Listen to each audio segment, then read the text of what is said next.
This is a hat trick podcast. Oh, lovely. Hi, Armand. Hi, Jimmy. So, Armand, this week I received an email from my old classics teacher, Mr. Cashin, Mr. Douglas Cashin. You may remember I spoke about him. He's a brilliant teacher in Liverpool in the 60s and 70s at a state school that I was at. And we've stayed in touch over the years. And he sent me an email. He listens to the podcast. And he said, "Dear Jimmy, how do you feel about solitudinem faciunt pacem appellant from Tacitus' Agricola? They make a desert and they call it peace." Tacitus, he says, puts this condemnation of Roman policy in the mouth of the British war leader Chelmsford. He then says, it could lead to a very interesting discussion of the way in which historians from Thucydides onwards created speeches for particularly dramatic occasions in a narrative. And then, ominously, more suggestions to follow, Douglas. Thanks for agreeing to discuss it, because it takes me down memory lane to my A-level year. We did Tacitus. We explored the Agricola for A-level. But before we get into all that, how important is Tacitus to us then? What's hugely important. Right. So Tacitus was most brilliant, dramatic, and informative of ancient Roman historians. Writing in the second half of the first century AD, so Tacitus's dates are 56 AD to 120 AD, so he was writing under emperors such as Vespasian and Domitian and ultimately Hadrian. And he was a senator, Tacitus, so he was high up and aware of political ins and outs, and clearly recognized the awful behavior of, for example, Domitian, and rather projected that onto his emperors. So famously, he writes an account of Tiberius in his Annals, which is very negative about Tiberius. And I always laugh because he begins of the story of Tiberius's reign with the words, "Primum facinus novi principatus," the first crime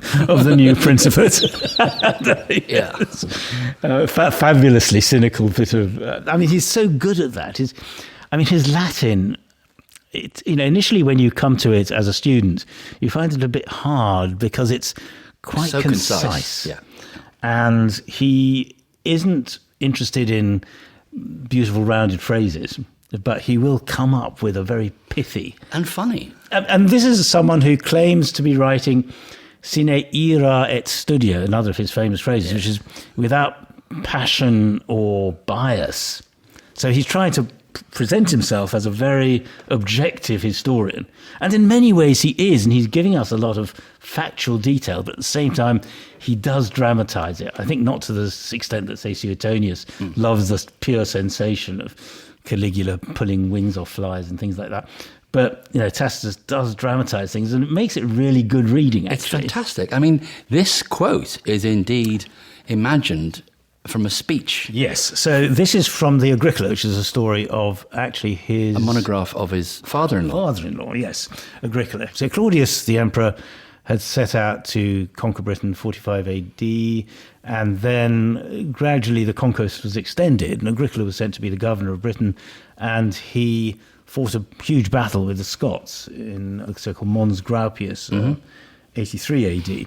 And so this is the story of Agricola's success in Britain. But, as you say, Tacitus dramatized it. He actually put speeches into the mouth of the chieftains, one of whom is a Scot called Chelmsford.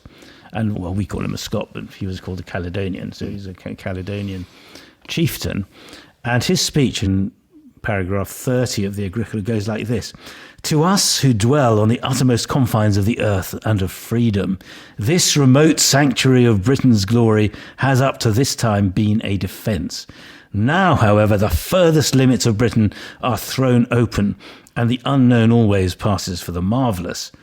But there are no tribes beyond us, nothing indeed but waves and rocks, and the yet more terrible Romans, from whose oppression escape is vainly sought by obedience and submission.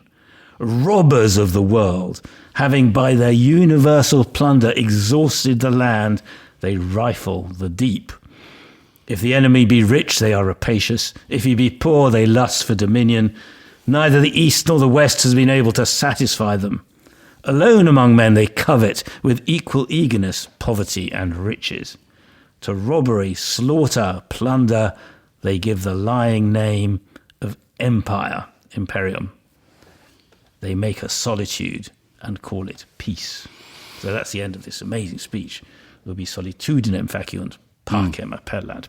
So, this is very much a meditation by Tacitus on empire, on growth, on cruelty, on... Yeah, he's putting it in the mouth of, obviously, an indigenous Scot or Caledonian. But that's what I love about the ancient historians. They often look for motive and for character. Yes. And so he's looking at their own empire. Yes. And he's being quite objective about it, isn't he? Being quite real about it. So this is a kind of literary construct used by Tacitus to articulate his own critique of Rome. But that's true, isn't it? I mean, going back as far as Thucydides, they would imagine the moment and then they would dramatize it. So Tacitus, as a Roman historian, is basing his style and approach very much on Thucydides. So we're talking about objective, dry historical accounts. But they do liven them up, both of them, but in particular with speeches. So Thucydides makes the point that he will tell us the kind of thing people are likely to have said at the time. Tacitus says something similar. You can't expect that all the speeches that you're going to hear are exactly what they said, but this is the kind of thing they're likely to have said. Tacitus certainly livens up his account. Something that a modern historian wouldn't think of doing. Well, they'd find it unhistorical, wouldn't they? So if there was an actual speech that there was documentary... Of course, a lot of stuff is recorded nowadays, so you can access it. But there were speeches given all the time in the ancient world, so before campaigns or in law courts and so on, and they weren't necessarily all recorded. So I think the historians think that is part of their duty to try and bring to life in a dramatic way what is actually said. And a speech like this, of course, would go down very well, wouldn't it? Yeah. So it is to be almost performed. It's a great speech, and it emphasises the moral decay of Rome from his perspective, but it invites, I think, the Roman reader to reflect on their own values. And somewhere else, I think he talks about, we gave the Britons, we gave them pastimes, we gave them things to do, and they called their slavery culture. Isn't it? They called it the trappings of luxury, and we called it the chattels of slavery. It's something like that, I think. Yes. Is that the way they ran the empire is that they sought out who the people who were the Mr. Fix-Its, and they gave them what Juvenal would have called bread and circuses. Yeah. There's that old Monty Python in The Life of Brian, where they say, "What have the Romans ever given us?"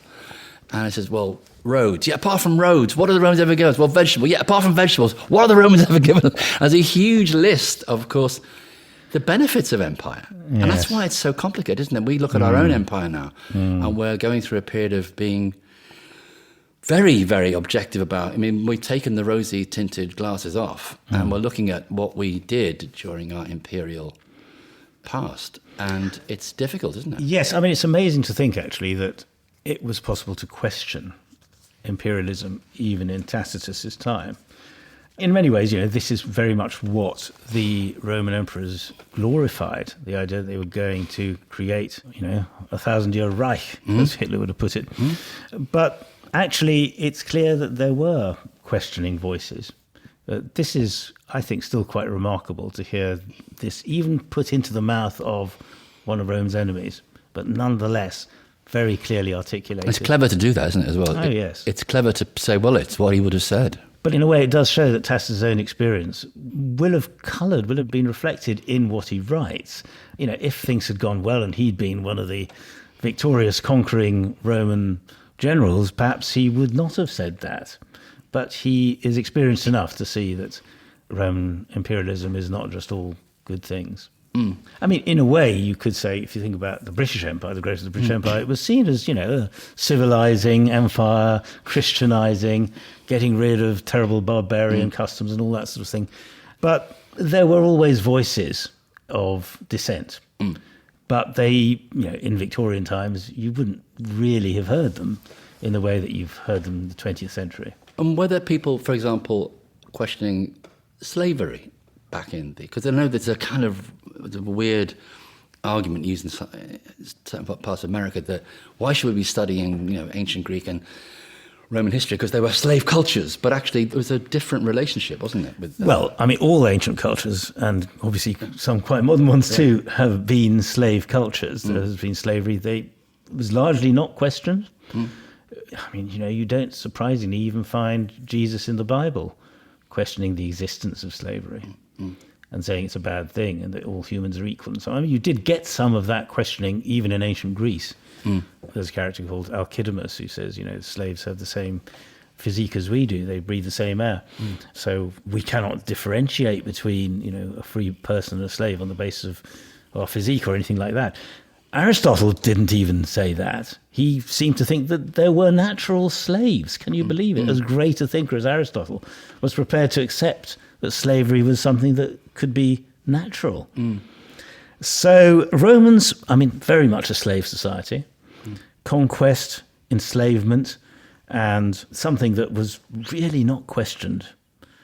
And actually in the Agricola, I remember, I think they thought the Brits made quite good slaves, but they sent speculatores over to Ireland to have a look.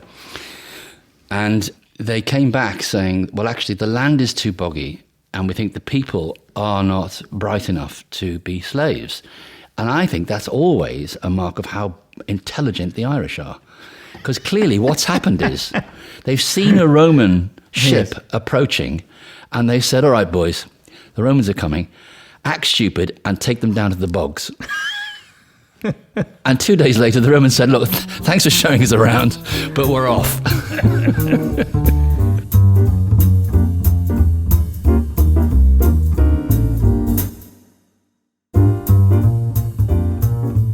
I want to mention a couple of things that are very dramatic. One is the Great Fire of Rome. Yes.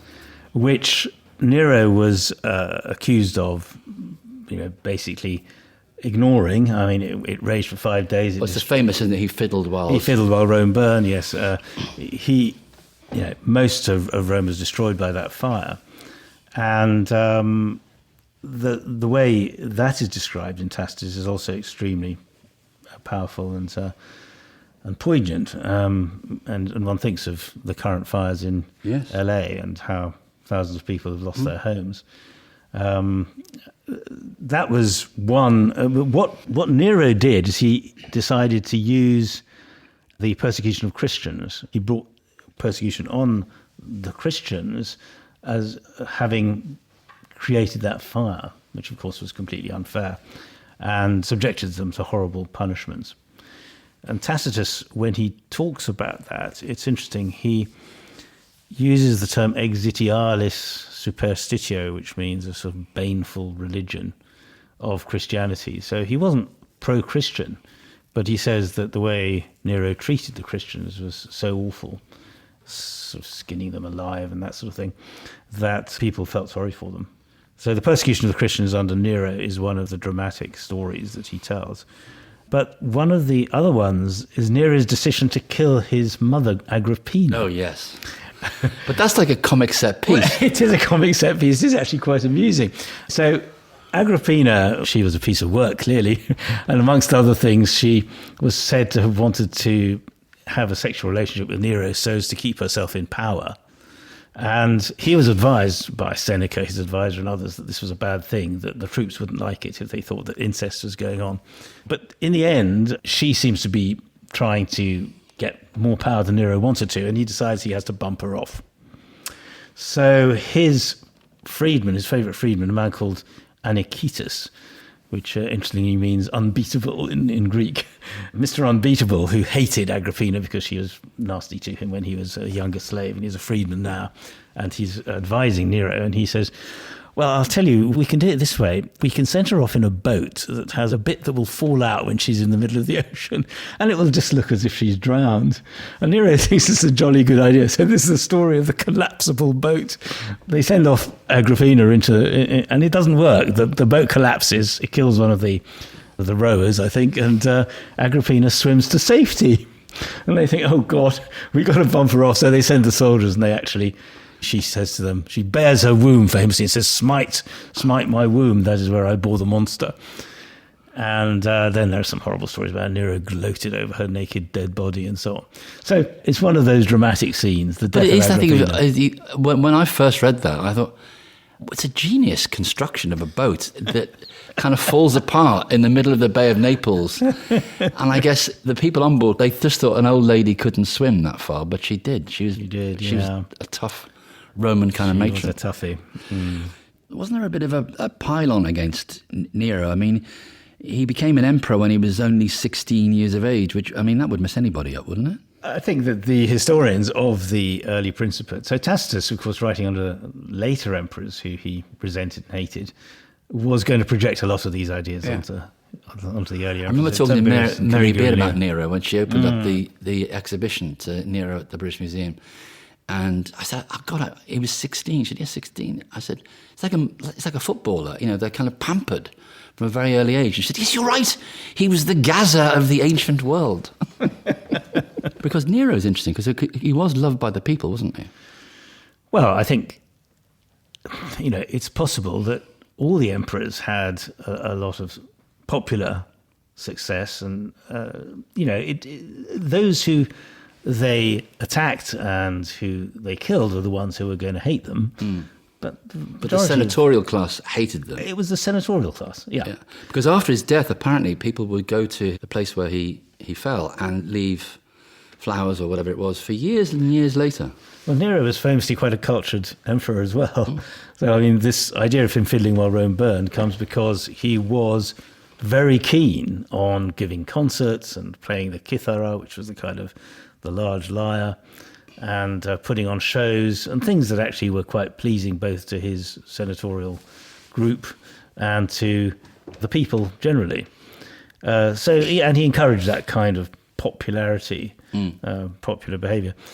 So it is hard to actually get a clear sense of how popular or not he was. And I think a lot of the work of historians very often is rehabilitating people like Tiberius and Nero and looking at things like the foreign policy, for example, the success in their foreign policy that we can glean from the stories told by Tacitus. But unfortunately, I guess it's the scurrilous stories that live on because they're just more fun, aren't they, really? Yes. I mean, I don't know if you saw Succession. Yeah. But in it, the story of Sporus, who Nero castrated and married because the boy looked a bit like his dead wife, Poppaea Sabina, who Nero himself had murdered in a fit of rage when she was pregnant. Is that true? Did he murder her? Is that according to Suetonius? Yeah.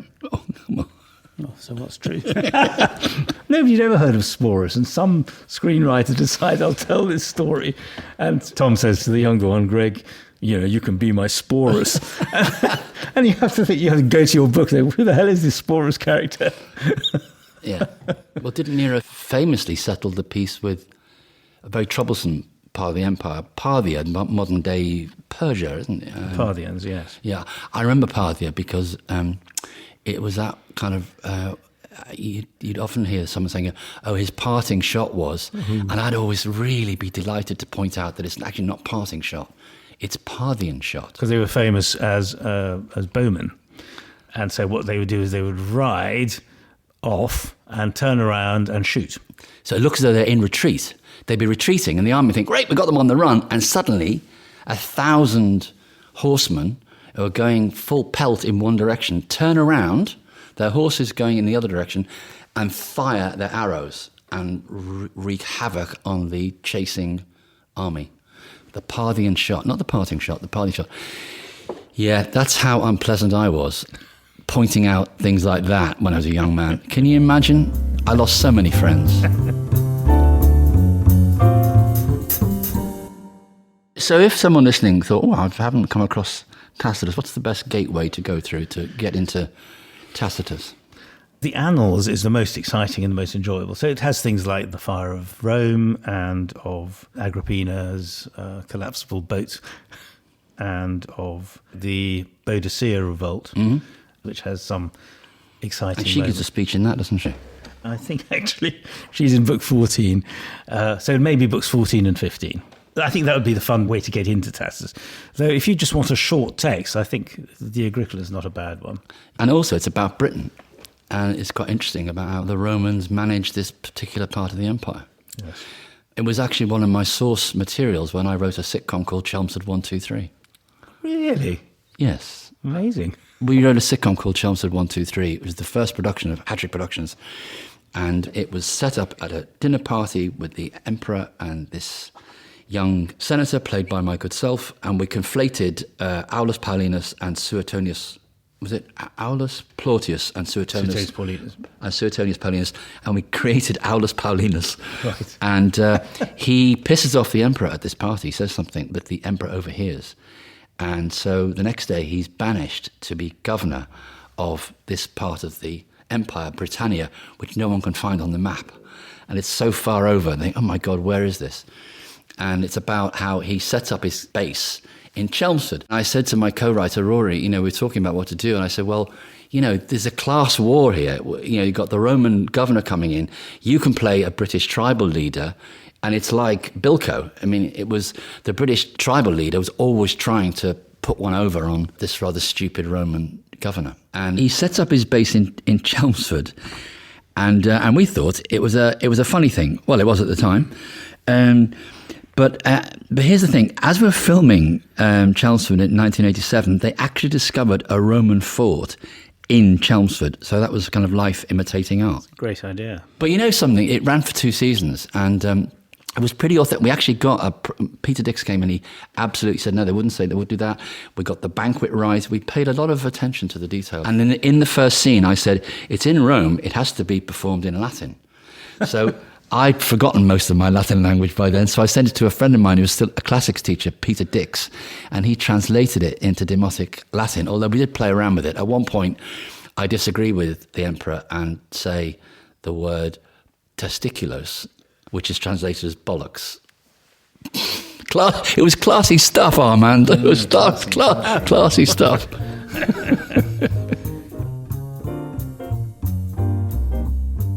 Well, thank you, Armand, for explaining the background to Solitudinem faciunt pacem appellant, and thank you, Mr. Cashin, not just for that, but for everything.